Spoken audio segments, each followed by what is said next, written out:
Maria Santos nearly lost her home trying to keep up with the fines. Her husband worked exhausting double shifts at the factory, while Maria scrubbed floors in other people's houses late into the night, all just to cover penalties Dolly issued because too many children's toys could supposedly be seen from their own front yard. Vietnam veteran Tom Bradley had it even worse. He burned through his retirement savings fighting a $3,200 landscaping violation before finally giving up and moving in with his daughter. His offense?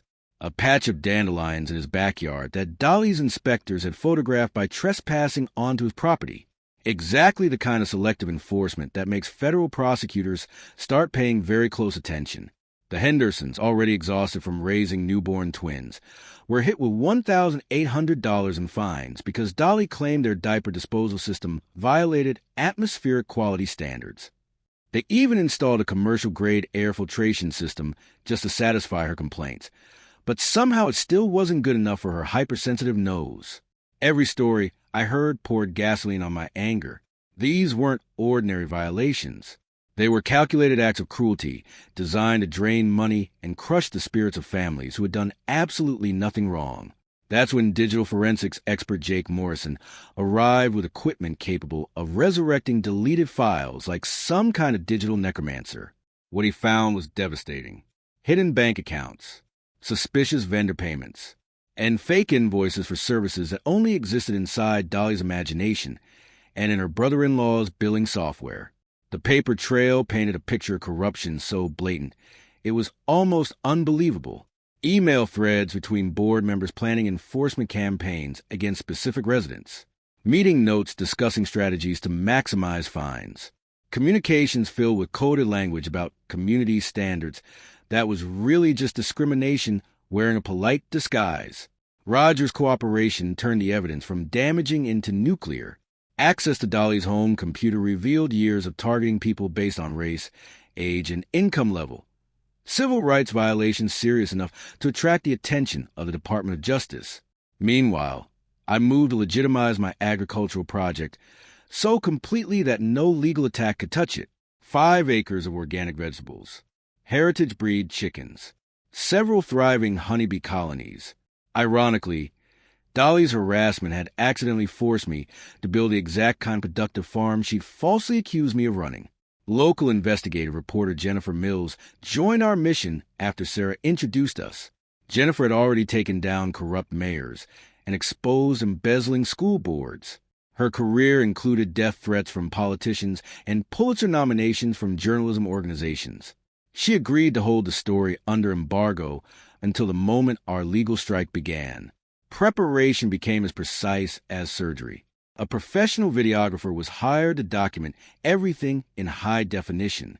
Military-grade audio recording systems were tested to ensure the recordings would be admissible in court. Legal papers were prepared and ready for immediate service once the confrontation happened. The sheriff's department even received advance notice that things might get tense. Deputy Martinez, who had endured years of Dolly filing ridiculous police complaints, volunteered to handle crowd control. The barely hidden grin on his face suggested he was looking forward to it. Community organizing required the kind of secrecy you'd expect from an intelligence agency. Encrypted phone trees connected neighbors who supported the plan. Coded messages coordinated attendance for the next HOA meeting. Victims practiced their testimony again and again until every word carried maximum emotional impact. Late-night strategy meetings at my kitchen table turned into war councils fueled by greasy Chinese takeout and the intoxicating sense that justice was finally approaching. Maps spread across the table showed property lines, camera angles, and emergency exit routes in case Dolly's supporters tried something stupid. Roger continued feeding us intelligence about Dolly's mental state. 3 hours of sleep a night, increasing paranoia about outside agitators, journal entries filled with bizarre fantasies about permanently eliminating troublemakers. Her desperation was pushing her into mistakes that would guarantee her downfall. We prepared for every possible outcome. Criminal prosecution if the authorities moved quickly. Civil trials if she decided to fight. A media storm if national news picked up the story. Or settlement negotiations if she tried buying her way out. The trap had been constructed with engineering precision, every wire connected, every trigger tested, every explosive charge carefully positioned. All we needed now was for Dolly to walk straight into it, and she didn't disappoint. Her paranoia exploded when Roger accidentally mentioned that the upcoming board meeting would have unusually high attendance. He tried to cover his mistake, but the damage was done. Dolly went into overdrive like an engine screaming past a red line. Her first move was unbelievably stupid. At 2:17 in the morning on a moonless Tuesday, my motion sensors triggered every floodlight on my property. The yard lit up like a stadium, and there was Dolly, crouched beside my gate with a crowbar. Security cameras captured the entire scene in perfect 4K resolution, her designer workout clothes, the crowbar she'd borrowed from Roger's garage, and the angry muttering under her breath about teaching that bastard a lesson he'd never forget. The footage instantly backed itself up to cloud, creating evidence that not even professional hackers could erase. But here's where patience paid off. Instead of calling the police immediately, I held back. Let her dig her own legal grave a little deeper. An edited version of the video, carefully removing audio that might reveal Roger's involvement, went viral faster than food poisoning at a church picnic. The clip, titled Gate Karen Attempts Midnight Vandalism, exploded across social media. Thousands of people shared it. Most of them had their own HOA horror stories. Dolly's online meltdown became internet entertainment. She posted furious rants on Facebook claiming invasion of privacy and selective editing, while insisting she had only been conducting a safety inspection at 2 in the morning. Every post made her look more unhinged than the last. Then came the bribery attempt. Thursday afternoon, my doorbell rang. Standing there was Janet Morrison, the neighborhood busybody and one of Dolly's closest allies, clutching a manila envelope like she was carrying classified documents. "Dolly asked me to give you this," Janet whispered nervously, glancing around the street. "She wants to resolve things peacefully."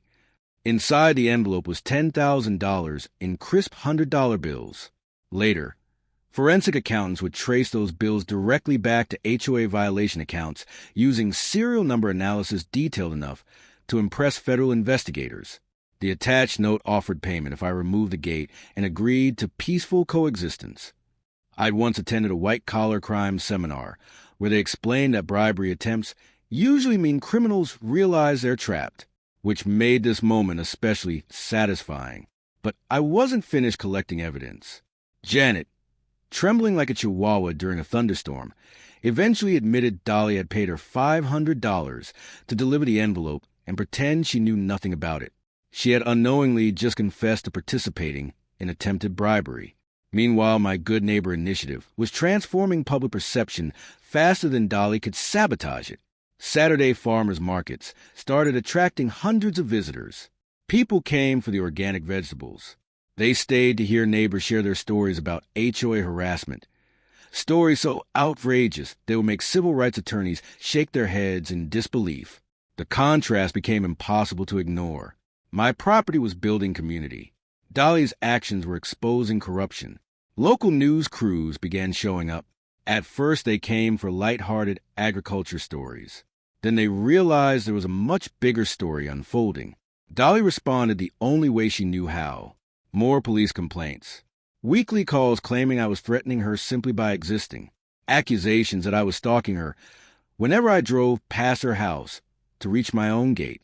Complaints that my organic farm was attracting insects, beneficial pollinators, that somehow pose a health risk. Police officers documented every single report while growing increasingly irritated. They were building their own file of Dolly's abuse of emergency services. The code enforcement harassment soon turned into comedy. Dolly convinced some spineless city employee to perform weekly agriculture inspections based on anonymous complaints everyone knew she was filing herself.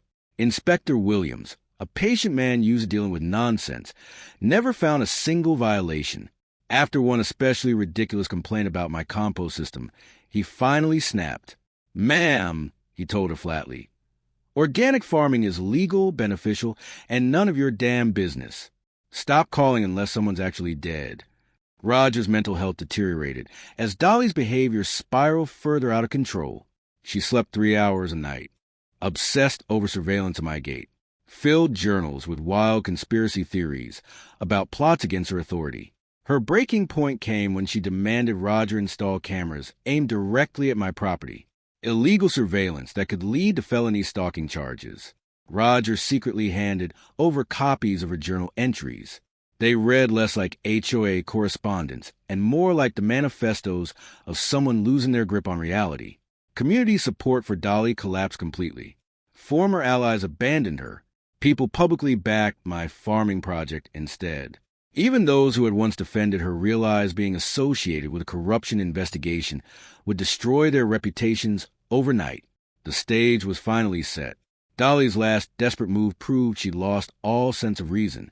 She hired a private investigator to dig through my past looking for anything that might justify her campaign against me. The investigator questioned neighbors, contacted former employers, even tracked down my ex-wife. He had no idea he was about to uncover something far more interesting. During his background research, he stumbled onto the growing mountain of evidence against Dolly herself.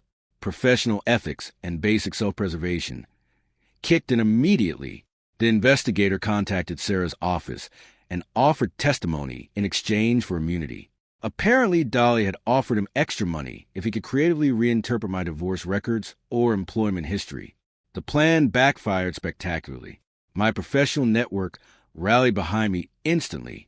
Former employers provided glowing references. Even my ex-wife, who had cheated on me with our financial advisor, defended me to the investigator, saying our divorce had been amicable and I'd been generous during the settlement. Even she thought Dolly's fishing expedition was pathetic. Then Dolly tried manipulating the media. She leaked edited security footage to Channel 7 News, hoping to portray my farm as some dangerous industrial operation. Unfortunately for her, reporter Jessica Santos decided to investigate further. Instead of attacking me, Jessica uncovered the fraud evidence Sarah had been compiling. The segment aired as a major expose on HOA corruption. Dolly looked less like a community leader and more like a suburban crime boss. Roger's final evidence dump destroyed any chance she had left. Her computer contained emails coordinating harassment campaigns with board members, financial records showing HOA funds used for family vacations, calendar entries scheduling enforcement actions against residents like military operations, and the ultimate smoking gun, messages discussing how to maximize fines while avoiding legal scrutiny. The remaining board members resigned immediately after seeing the evidence. They publicly claimed Dolly had deceived them with false reports. Emergency meetings were called to remove her. She refused to attend.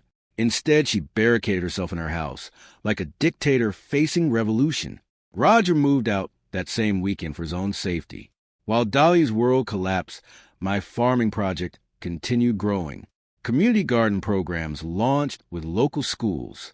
Teenagers found summer jobs working the farm. The farmers market expanded into a regional attraction, drawing visitors from 3 counties. They came for the produce. They stayed for the story.